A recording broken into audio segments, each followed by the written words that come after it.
இன்னைக்கு சோசியல் மீடியால அதிகமா பேசப்படுற ஒரு டாபிக் என்னன்னு பாத்தீங்கன்னா இந்த அமெரிக்க இஸ்ரேல் ஈரான் போர். இந்த உலகம் எதை நோக்கி போயிட்டு இருக்கு அப்படின்ட்டு நம்ம பல்வேறு குழப்பங்களுக்கு ஆளாயிருக்கோம்.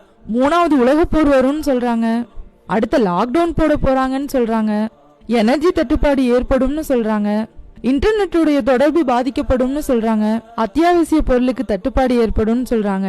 இந்த மாதிரி பல்வேறு விஷயங்கள் நம்மளை சுத்தி பேசப்பட்டு வருது.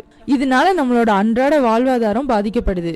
இந்த அதிகார வெறியும் பண வெறியும் சுயநலமும் ஈகோவும் கொண்ட சில அரக்கணுங்கனால உலகம் முழுவதும் இருக்கக்கூடிய அப்பாவி பொதுமக்கள் பாதிக்கப்பட வேண்டியதா இருக்கு. ட்ரம்போட கூத்துக்களை மறைக்கிறதுக்கு சும்மா கடந்த ஈரான் மேல போர் தொடுத்ததுனால இன்னைக்கு அப்பாவி பொதுமக்கள் அல்லல் பட வேண்டியதா இருக்கு.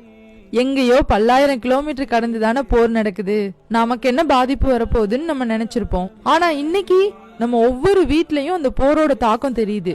சரிங்க, இதெல்லாம் ஒரு பக்கம் இருக்கட்டும். இப்ப நம்ம செய்ய வேண்டியது என்ன? உடனே நம்ம கிட்ட இருக்க எல்லா வாகனங்களுக்கும் பெட்ரோல் டீசலை ஃபுல் பண்ணி வச்சுக்கணும். எல்பிஜி கேஸ்லாம் அப்படி இப்படின்னு அடிச்சு பிடிச்சி 2-3 ஸ்டாக் பண்ணி வச்சுக்கணும். அரிசி பருப்பு மற்ற மல்லிகை சாமானெல்லாம் அடுத்த 3 மாசத்துக்கு ரெடியா ஸ்டாக் பண்ணி வச்சுக்கணும். இதுதான் நம்ம செய்ய வேண்டியதா? அப்கோர்ஸ் நம்மளோட வாழ்வாதாரத்துக்கு தேவையான சில தயாரிப்புகளை நம்ம செய்யணும். ஆனா அது எந்த வகையிலுமே மற்றவங்களை பாதிக்காம இருக்கிற மாதிரி இருக்கணும். சில பேர் மட்டுமே அந்த ஊர்ல இருக்க அத்தியாவசிய பொருட்கள் எல்லாத்தையும் அள்ளிட்டு போயிட்டா அந்த ஊர்ல இருக்க மற்ற மக்கள்லாம் என்ன பண்ணுவாங்க? இந்த மாதிரி சமயத்துல நம்ம எல்லாருமே கொஞ்சம் பொதுநலத்தோட இருக்கணும். அப்புறம் இன்னொரு முக்கியமான விஷயம், நம்மளை படைத்த ரப்பின் பக்கம் நம்ம திரும்பணும்.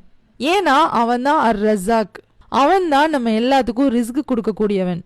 இந்த உலகத்துல நடக்கிற சில சம்பவங்களுக்கு பின்னாடி இறைவன் நமக்கு சில படிப்பினைகளை ஏற்படுத்தி கொடுத்திருக்கான். இந்த உலகத்துல என்னதான் கஷ்டங்கள் சிரமங்கள் வந்தாலும் எப்படியோ ஒரு வகையில நம்மளோட வாழ்வாதாரத்தை ஓட்டிடலாம். ஆனா நாளை மறுமை நாள்ல ஒரு சிறிய அளவு கஷ்டத்தை கூட நம்மளால தாங்க முடியாது. இந்த உலகத்துல நமக்கு ஏற்படக்கூடிய கஷ்டங்களுக்கும் சிரமங்களுக்கும் நம்மளோட நண்பர்கள் உறவினர்கள் நமக்கு உதவி செய்வாங்க. ஆனா நாளை மறுமை நாள்ல யாரும் யாருக்கும் உதவி செய்ய முடியாது. அவங்கவுங்க செஞ்ச நல்ல அமல்கள் மட்டும்தான் அவங்க கூட இருக்கும்.